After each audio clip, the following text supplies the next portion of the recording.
ఓ మహిళా choreographer Johnny మాస్టర్పై లైంగిక వేధింపుల ఆరోపణలు చేసిన విషయం తెలిసిందే. అవుట్డోర్ షూటింగ్స్లో జానీ మాస్టర్ తనపై పలుమార్లు లైంగిక వేధింపులకు పాల్పడ్డారని పోలీసులకు ఫిర్యాదు చేసింది. నార్సింగి పోలీసులు దీనిపై కేసు నమోదు చేసుకుని విచారణ చేపట్టిన విషయం మనకందరికీ తెలిసిందే. 2017లో డీ షోలో జానీ మాస్టర్తో తనకు పరిచయమైందని ఎఫ్ఐఆర్లో పేర్కొంది.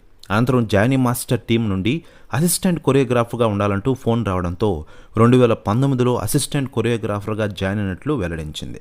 ఓ షో కోసం జానీ మాస్టర్తో పాటు మరో ఇద్దరితో కలిసి ముంబైకి వెళ్ళగా అక్కడ హోటల్లో తనపై అత్యాచారానికి పాల్పడ్డారని తనను తెలిపిన విషయం మనకందరికీ తెలిసిందే.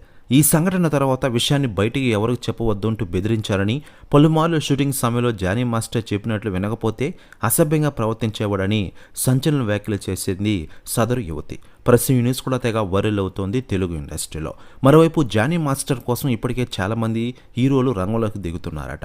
అయితే లేటెస్ట్గా అందుతున్న సమాచారం ప్రకారం mega power star Ram Charan Tej రంగంలోకి దిగుతున్నారట.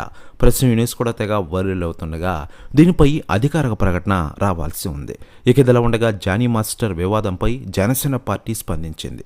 ఆయన్ని పార్టీ నుంచి సస్పెండ్ చేస్తూ తాజాగా ఉత్తర్వులు జారీ చేసిన విషయం మనకందరికీ తెలిసిందే.